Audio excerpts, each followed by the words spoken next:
14th May 2014. This is Julfikar Hassan Chaudhry and I'm going to conduct your speaking test.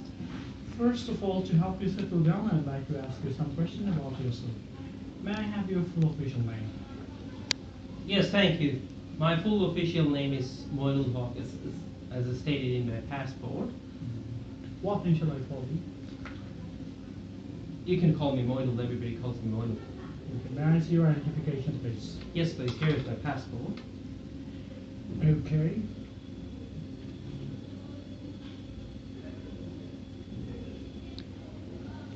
Oh, it's Australian, right?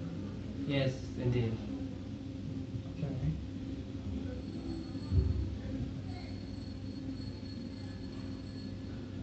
All right. So, you're pretty changed. Where are you from? At present, I live in a suburb called Gungahlin in Canberra, Australian Capital Territory. Yes. But I was born and raised here in Chittagong in South Kutuli, a place called South Kutuli. I'm not sure whether you are familiar or not. Yeah, but I'm an Australian citizen now. Okay. Are you happy with the neighborhood you live in? Well, to be honest, I do not have much complaint about it.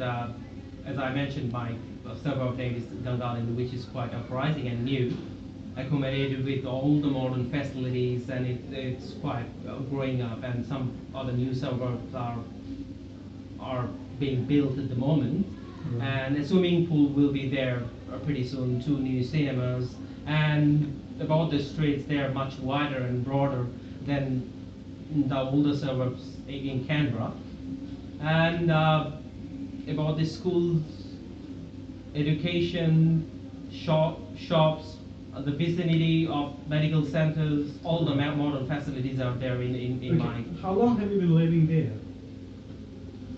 I've been living there ever since I moved to Australia. It's about 5 years now. Okay. So what do you like about living there? Well, Canberra basically is a much quieter place than any other part of Australia, and most of the public servants, you don't have much traffic, and education quality is better than any other state. And for an example, if you want to go to a place which is 20 kilometers away, the speed zone is 60, you can make it there in 10 minutes, 10 out of 10. So that's one of the quality living in Canberra. And the crime rate is much lower than any other states. That's one of the features. Okay. Is there anything you find difficult about living there?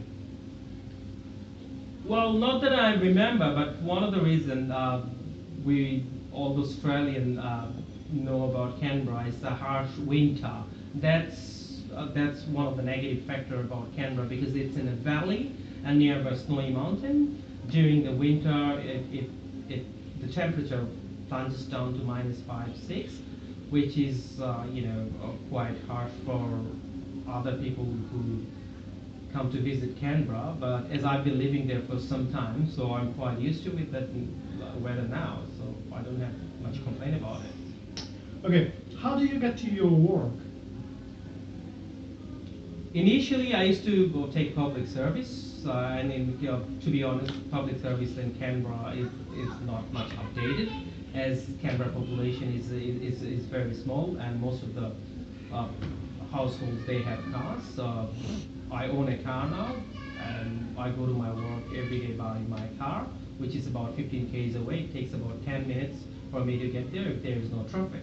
Yes. So what do you like about traveling to your work? Well, I do shift work, but I tend not to take the shift in rush hour, because it takes about 1 hour, whereas when it's free time, it takes only 10 minutes for me. And the road I take, it's alongside the farm and hills and the greenery, of course, and I like. Indeed, actually, I should say I love listening to the music while I drive. Right. Okay. So have you traveled to another country? Well, I'm absolutely obsessed about traveling. As far as I remember, I traveled more than 30 countries in my life. One of my fascination is Marco Polo and following his route. I've been doing that since 2001, and every time when I get time, actually, when my annual leave accumulates, I try to use my annual leaves traveling through the Marco Polo route. I visited Russia, I visited Venice, where Marco Polo set his sail. I visited India, all part of Silk Route, and I still haven't quite finished yet. And I love nature. And another ambition of my life to follow the Andes. I was inspired by the Che Guevara, the famous film called The Motorcycle Diary. All right. So, what do you enjoy most about traveling? I enjoy most about traveling, actually, to meet the people, different cultures, and different landscape, how people live their daily lives, and of course, I'd like to visit historical places. I love histories, and that's one of the reasons I visited India many times. All right. What's the favorite form of travel?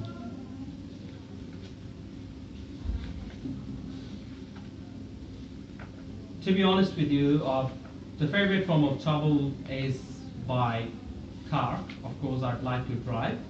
If I drive in a longer distance, of course, I take my turn with my partner, traveling partner, or with my uh, wife. So we travel in turn. On the highway, I'd like to see the countryside, farms, sometime through the meadows, through the woodlands, and in Australia, of course, some of the highway is quite near to the oceans, and you have the unlimited, phenomenal view of the oceans. And you might have heard about, Great Ocean Road in Melbourne, which is famous for 12 obstacles. It's absolutely just literally inches away from the ocean you would be driving. So obviously my favorite form of travel is driving. Right.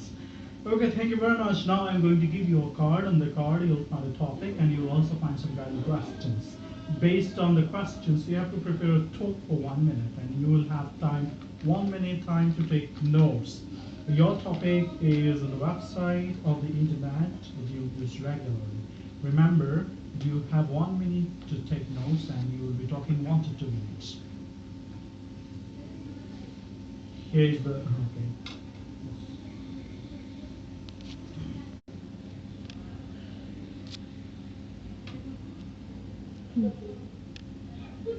Okay, would you like to start now? Yes, thank you. Well, I probably never forget to use one particular website every day when I use internet, which is of course Facebook.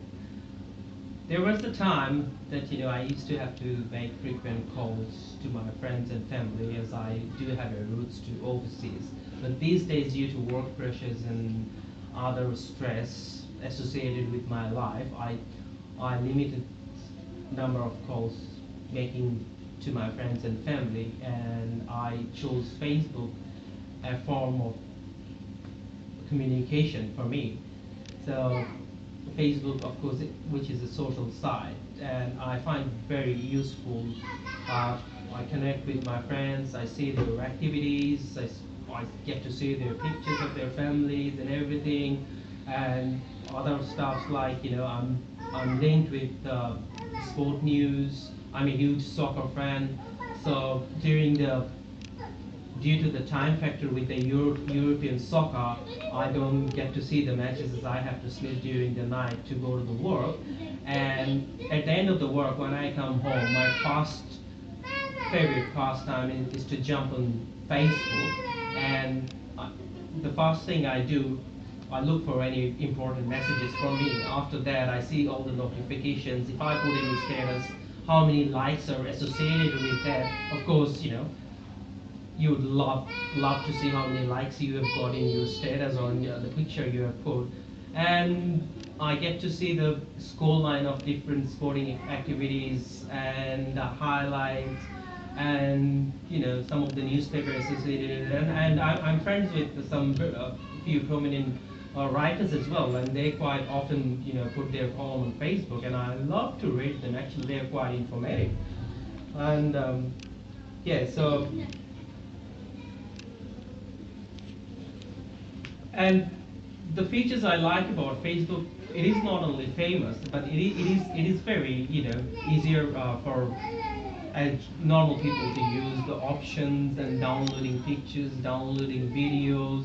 It's not complex like other social websites exist out there. So and you can be a member within 5 minutes. And to come up with dislikes, I there are very few, as far as I remember, actually. One of the things annoys me most is that when I turn on the chart, I do have quite a big friend list, to be honest, and they start poking me at a time, like 5 different person at a time, and which is impossible for me to respond to 5 person at a time. So that is why recently I turned off my chart. Another thing is that I don't have any clue absolutely how I get linked with some of the commercials, put on Facebook, and they send me regular promotional advertisement on my pages, which is quite annoying to me.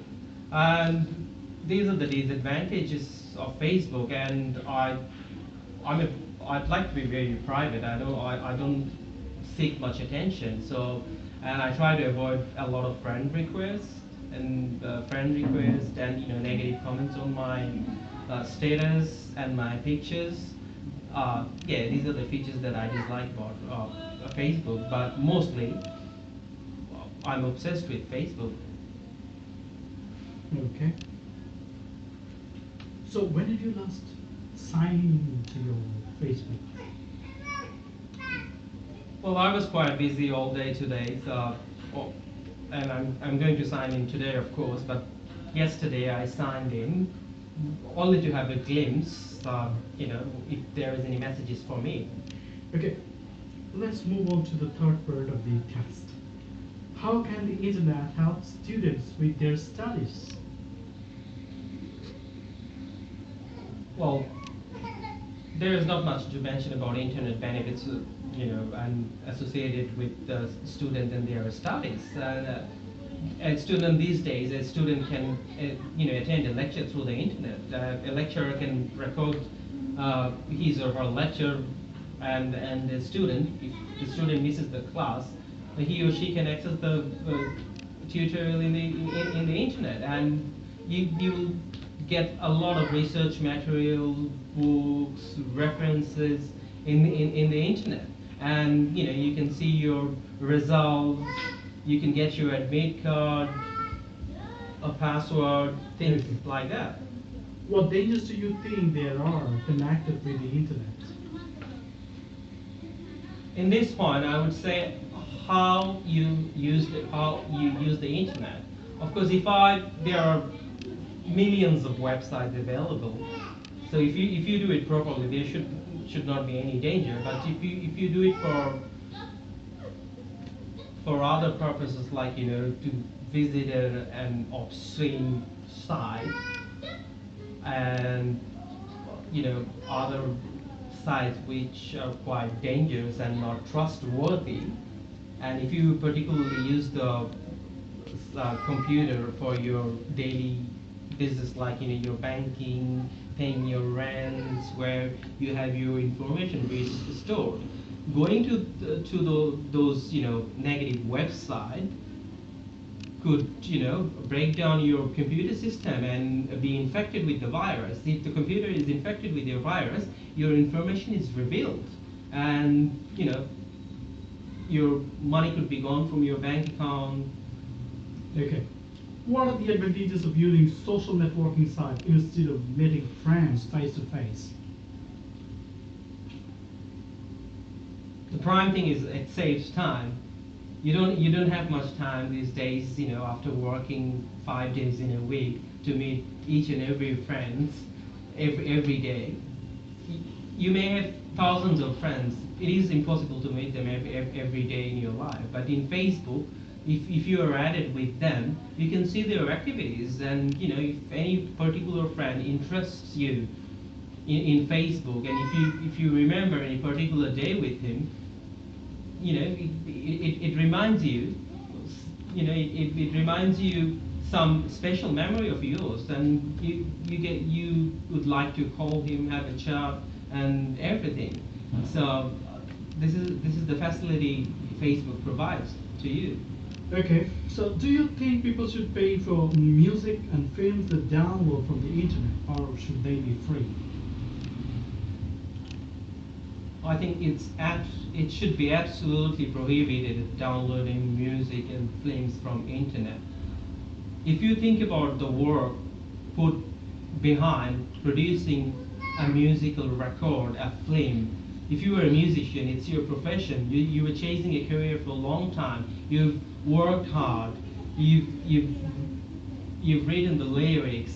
You've gone to the studios, and after many years, you've produced a record, and it became famous. And it needs to be compensated for any form of financial benefit and other benefits.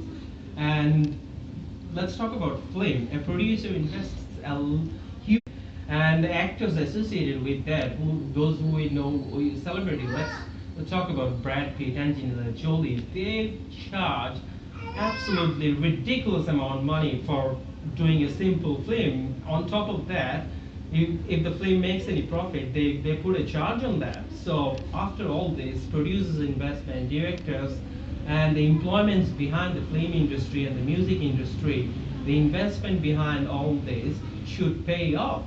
So whereas if we get it for free, the industry could be destroyed, which is associated with a lot of lives. Okay, thank you very much. Your test is over.